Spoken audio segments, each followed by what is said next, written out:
Hey everyone, I am back working on my Malibu. I've made some progress that I haven't recorded. I've been busy with work and life and all that stuff, so I didn't get a chance to do any video on it. But I think the last video I did was on the pedal install. Some people said they were pretty thankful to hear about that for, I guess it's specific to the Gen 4 LS, but the drive-by-wire pedal install. I've checked a few things off the list. I've checked off the air breather. I've got a bunch more wiring done and sorted. The car at one point had a Viper alarm system, and that tied into the door switch for the dome light and the headlight switch and the, I don't know, the tail lights and the horn and everything. So I've got rid of all that crap, cleaned it all up. The alarm went a long time ago, but the remnants were still there. So I cleaned all that up. So that's all done.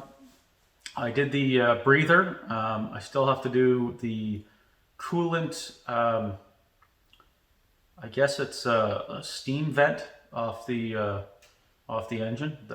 So that's going to connect to my F-body radiator. I've done the breather. I've done the bunch of little things. I'll show you what I got going on. I've struck some things off the list. I'm getting close to firing it, but I still have a bunch more wiring to do. I need to make a list for things to get ready to be able to fire it up. So I'll show you what I have going on, and if you are interested in any of this stuff, please check out my other videos. There's a whole slew full of videos on this dusty Malibu behind me. And hopefully things progress pretty quickly, and hopefully it's running soon. Starting to look more like an engine in here. I had trouble, and I mentioned in one of my other videos, the factory stock wiring, or stock spark plug wires, were on the headers, so that's not good. So I've got these tailors, and they have an angled 45-degree angle boot, so they give me lots of header clearance. And then of course I put on the spark plug wire condoms. I've done the breather. It's relatively simple setup. This is big news. You'll notice the hood is on and it actually closes. Now that's thanks to my friend Jonathan McCreary. He sent me this this Holley adapter, which apparently are pretty much unobtainable right now, which changes the angle of the throttle body and moves it forward a bit. So what was happening was this was hitting on this hood brace.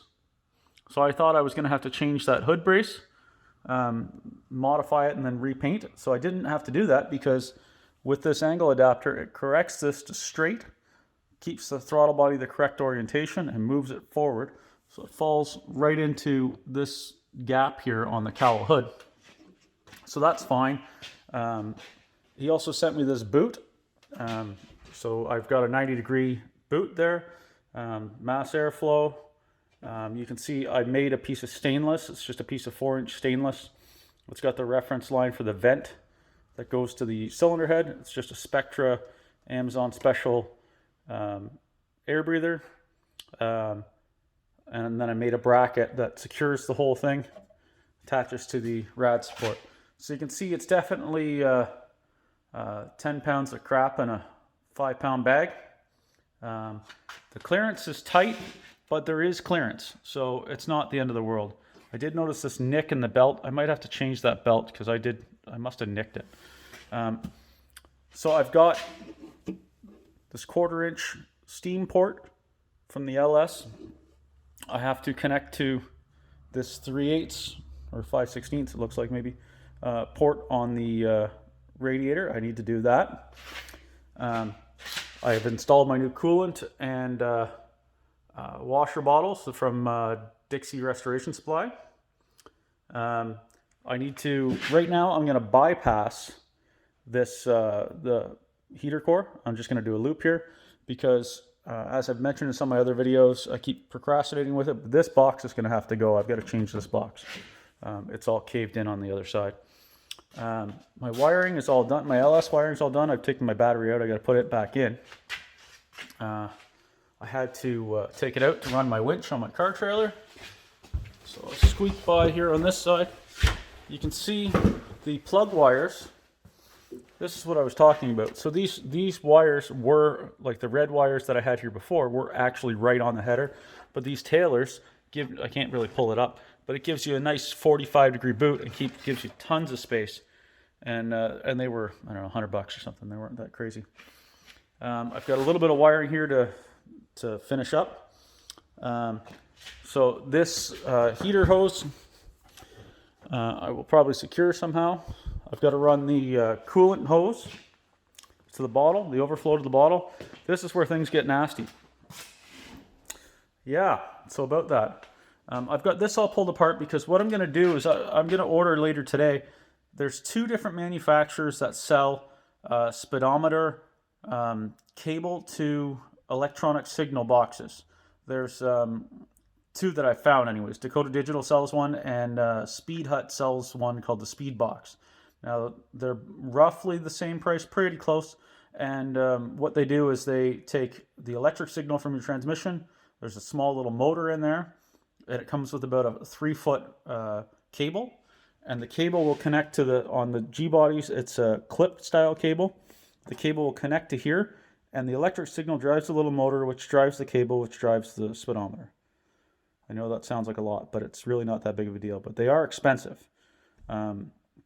So I've got to do that. I think I'm going to go with the Speed Box one because it also comes with a GPS thing in case your VSS signal, your vehicle speed sensor signal doesn't work. I've had to do a lot of little, fixes to fix up the wiring. But this isn't as bad as it looks. It's not the end of the world. I've also did all my wiring terminations for my electric fuel pump. The only thing I have left to do is this is the wire here for the fuel pump coming from the LS computer. And then, of course, I've got another one here that goes to the fuel pump, and I got to put them together. I'm also not happy with my solenoid wire. I got to change that, my starter solenoid wire. It's interfering with the headers. I need to mount my shifter, and I need to install the cable that's laying here on the floor. So I'm going to start working on this stuff, and maybe I'll show you guys some stuff along the way. This is a new phone, so the camera seems to be pretty good on it. We'll see how it turns out in the videos. So, anyways, I'm going to get to work, and I will hopefully update you guys with some progress on this turd. Let me show you my list. So what I've knocked off, the radiator hoses, intake is done. That's a new one. Fuel sender and wiring is done. Coolant and washer bottles are done. A lot of this stuff isn't fussy. Like, I don't need a headliner to run the friggin' thing. So I need to make a new list on what I need to run it. Okay, I will do that. So this is my list of things to make it run. I just did the steam vent. The solenoid wire I mentioned before was too close to the header, so I didn't like it. Rerouted it all together. I needed a strap. If you look at one of my other videos on the fuel system install, I didn't strap it to the underside of the floor, so that's done now. I looped the heater so it doesn't go to the heater core. It's kind of a tight bend, and it's kind of kinked the hose, so I'm not really sure how well that's going to work. We'll have to see how that goes. I was trying not to put coolant into the heater core. So what else did I do? So I'm just whipping up the ground, the engine ground. I just whipped up this ground cable. It's 1/0, it's 1 AWG. So this is going to go on the alternator bracket, and then I put a nut cert. I put a nut cert in the frame. The other side I welded a pad on, but this one here, I'm just going to go like so. See if I can do this single-handed. I'm getting better at doing things single-handed and holding my phone. So I'm gonna do that. I'll make this right. It's better than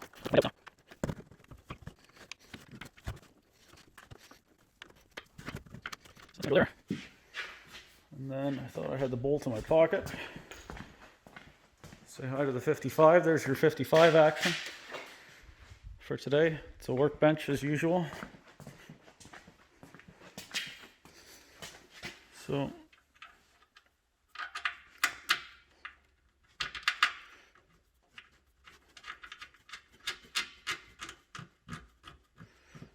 I need to tighten that up, and that's how that's gonna go, nice and sort of tidy. I'll show you what I did on the other side. So I had the solenoid wire came down the back and the back way into the starter, which is not ideal because it's too close to the header. So now I've ran it up across here, tied it into the loom going down there. So that's that. This is what I was saying. This is too kind of too tight. I don't know if I'm going to leave that or not. So I have the steam vent hooked up. It goes to here. I have my coolant overflow to the overflow bottle. So I'm making some progress. I'm getting closer. Lots to do yet. Okay. I think I have most stuff enough connected. I have some coolant in the radiator, which is good. I just kind of want to kick it over and see if it fires. I put fuel in the tank. Let's look at my list here. I think that's just for the torque converter lockup. Hopefully that doesn't affect it starting. I don't know if it does or not. The shifter is not hooked up, but the transmission's in neutral. The shifter's installed, but not hooked up. Battery's in, fueled. Collectors are tight-ish. So I'm not going to strike that off because I still have to do it. In here is a giant mess. Here is my check engine light. I still have some questions about my brake light switch, so I'm going to play with that some. I have power for my 12-volt trigger. I have power for my fuel pump. Shifter is installed with some nutserts. Hopefully I can maybe listen to the fuel pump for a minute and see if it fires, if it's pumping fuel, and then check for leaks, and then maybe see if it runs.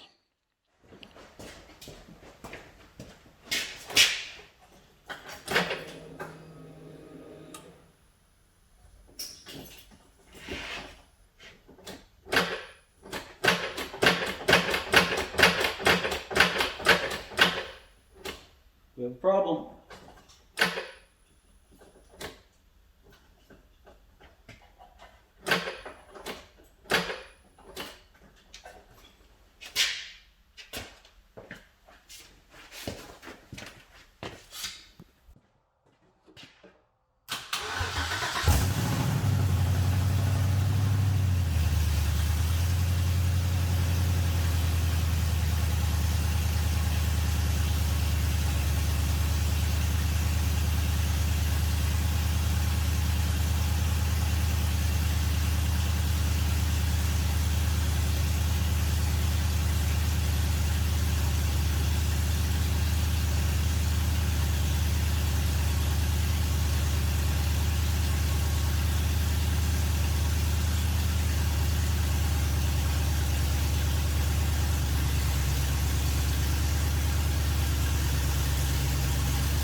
Okay, so that's good news. A little scary at first. I forgot that, hey, if you want to shut this thing off, you can use the key.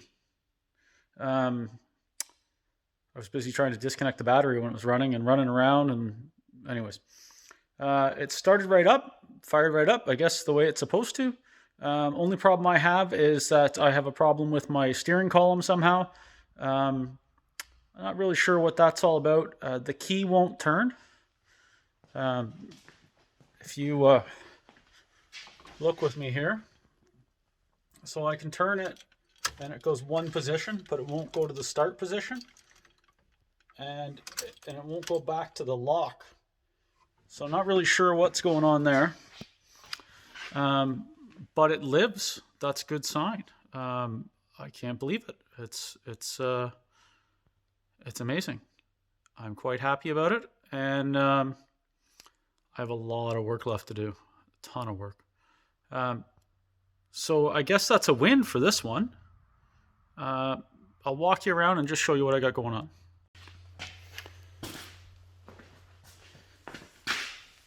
So no leaks, no mess. Still lots of wiring to do. So I showed you my interior is a disaster. The shifter is in but not hooked up, so I got to do that. I really just wanted to win, and I got it. So that's good. It's quite loud, open headers. Imagine that. My headers are starting to yellow nicely, which is cool. It wasn't misfiring. It didn't sound like it was misfiring or anything. It sounded pretty good. I haven't got into checking coolant or anything yet. I ran it for just what you saw, so that's great. It lives. That's the main thing. Now I've got a lot of mess to clean up. I think everything must have worked okay, because it worked. I just ran a jump wire off the solenoid to the battery. You know, did it. I should really make up a start switch. I don't know how many times I've made up a jump wire and used it. I should make up a start switch. So you can see where my work lies ahead of me. I destroyed my steering wheel taking it off. I have another steering wheel that I'm going to use. I got to figure out what a lot of this stuff does. I've got to play with this brake light switch. I have this other one that the LS guy provided that I've just got to think about how it goes. Yeah, as I mentioned before, my check engine light's there. Got to order my speedometer thing. But that's a win. Well, thanks very much for watching. This is a momentous occasion. It lives. I'm quite happy about that. I've never done an LS swap before. I've never really played with LS engines before. This one was pretty easy for me. I got to admit, it was pretty set up. Thanks to the gentleman who I got the engine from. That's all he does is LS stuff. If you watch one of my other videos, you'll see the day that I picked it up. All he does is LS engines and set up used LS engines for customers. So he left it pretty straightforward for me. I just had to figure out how to get it in the hole, how to get fuel to it, and power to where it needs power, and make it live. And it lives. So it was pretty straightforward, pretty basic LS swap. I imagine if I went and did the standalone harness myself, which I might do sometime, it'll probably be a lot tougher.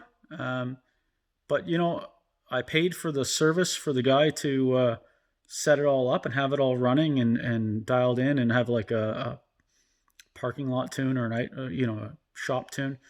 And it's great. It fires right up. It's working just the way it's supposed to work. My next step is to get it sorted enough that I can take it for exhaust.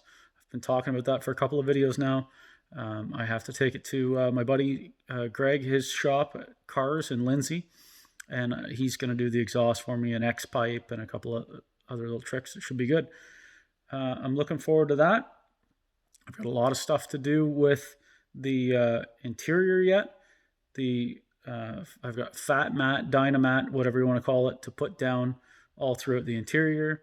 but none of that's crucial for it to run. Right now, I've got to figure out what's going on with the steering column and all the other wiring, and make it safe for travel, safe to trailer over to his shop. Like I said, it's only got a parking lot tune. I'm calling it a parking lot tune. It's tuned enough for it to run, but it needs to go for a proper dyno tune, which it will go probably in the new year. Okay, thanks very much for watching. Please, if you like my videos, check out the other ones. Subscribe, tell your friends, all that good stuff. I'm on Facebook and Instagram too if you really want to get a hold of me. Feel free to ask any questions. Anything that I've done so far that you're not sure of or you might need to do, ask. If you've got some advice for me, that's great too. Thanks very much. Stay safe and stay healthy.